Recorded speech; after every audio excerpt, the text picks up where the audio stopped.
কি রান্না করেছো মা? একটু দেখাও বন্ধুদের তোমার। হ্যালো বন্ধুরা, গুড আফটারনুন। আজকে আমাদের মেনু দেখো, এক ঘর ডিমের চপ, মাছের ডিম। প্রথমেই দেখাচ্ছি সাদা ভাত, এই দেখো এখনো কারো খাওয়া হয়নি, দু থালা ভাত। হ্যাঁ, তারপর হচ্ছে মাছের ডিম, এই যে মাছের ডিমের ঝোল। এই দেখো মাছের ডিমগুলো কি সুন্দর হয়েছে। ছেলে মা ডিম খায় না বলে ছেলের এক পিস মাছ দেওয়া আছে। কালকের পুঁই শাক তরকারি।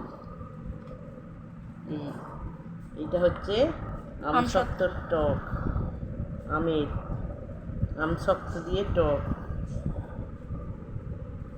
তারপর এখানে আছে ভেন্ডির তরকারি, আমার ছেলের প্রাণের রান্না এটা, স্পেশাল আমার ভাইয়ের।